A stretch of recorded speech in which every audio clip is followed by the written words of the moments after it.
Hi everyone, Miss Moxley here. Today is Monday, November the 5th. So I've got our recording here. I want to go over the agenda first and we're going to toggle between our whiteboard that I've got pulled up and the lesson that you can see in the background. So on the agenda, and what I'll do is I'll just pull up the announcement so you can see it this way. Of course, you're going to view your recording, but you have the globes and maps lesson and quiz after you watch the recording. You have Earth's rotation lesson and quiz tomorrow, and then Wednesday we have our live session, and then you have your Discovering Space module exam. Thursday you have your Force of Gravity lesson and quiz, and then Friday you have your Moon lesson and quiz, and of course your notebook check. So be sure that you're taking your notes every day. Alright, so what I want to do today is I want to talk about the lesson Earth. You guys worked on the lesson and quiz Earth last week, but we need to go over the information in this lesson. So what we're going to do is I've got some notes in our whiteboard, but like I said, we're going to toggle back and forth. So your objectives, the items you need to be able to do once you're done with the lesson, and they are: understand the Earth is a sphere, define the terms hydrosphere, lithosphere, atmosphere, biosphere, and magnetosphere.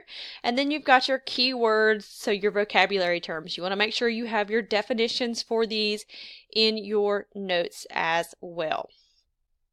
Oops. Let me go back. Click the wrong next.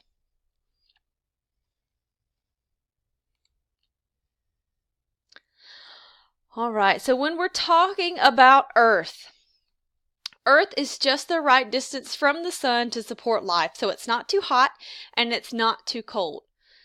When we're talking about the Earth, we've seen Earth in a couple of different ways. We've seen pictures like the one in the lesson where it's round, where it's spherical, and then we've seen images like the map where it's flat. And depending on where you are on the Earth will determine which one of these viewpoints you will be seeing. So if you're standing on the Earth, let's just say in your backyard or out on the playground, the Earth appears to be flat.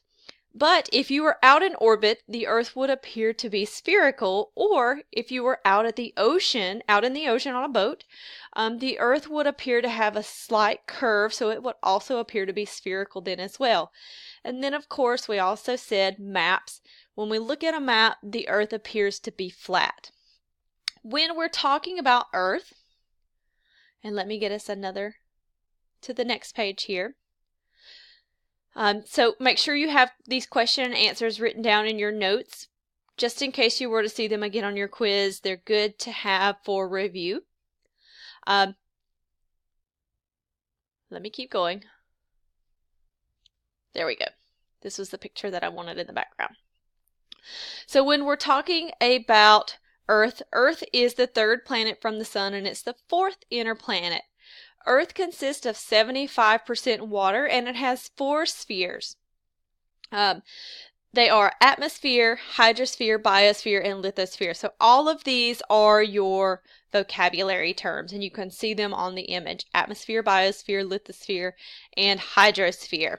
Now, looking at the image, you can kind of determine what each sphere represents. So the atmosphere is the thin layer of air. It contains nitrogen, oxygen, and carbon dioxide. Hydrosphere, it has water, holds all of the water. Biosphere is where we live and it supports life. And the lithosphere is the solid portion of Earth, so it's basically the ground. Now, when we're talking about these different portions of the sphere, we have to talk about gravity, okay? Gravity is the force of attraction between all objects. So it's objects on Earth and it's all objects in our solar system and in our universe. So the moon, with that in mind, the moon is held in place by gravity, that pull of gravity.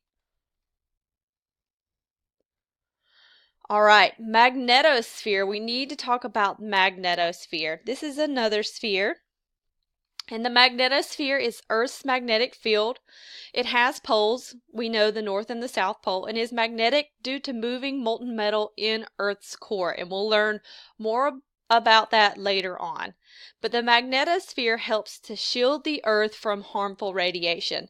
And it actually does this because it works with the plasmasphere and the magnetosphere. These two spheres work together to shield the Earth from harmful radiation. All right, so looking at our lesson, finishing up our lesson, some things that you should put down in your notes, of course, is the drag and drop items. Once you've dragged the correct terminology, the correct definition to the correct place, make sure that you've got that in your notes. So you may just want to make some columns: lithosphere, hydrosphere, atmosphere, magnetosphere, and biosphere.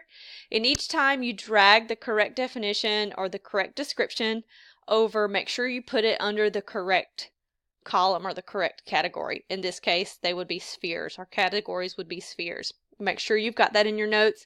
Great review, and you'll most likely see it again on your quiz. Now, the assignment that's listed on the last page, we're not going to do that assignment, so you guys don't worry about that when you come to it at the end. If you want to write this information down and you want to go home and complete it, you may do that as well. So that is it for today in terms of Earth and discovering space. If you guys have any questions or if you need any help, of course, don't hesitate to reach out to me through email, or you can let the facilitator know. They can contact me directly. Bye guys, have a great day, and I will see you again on Wednesday.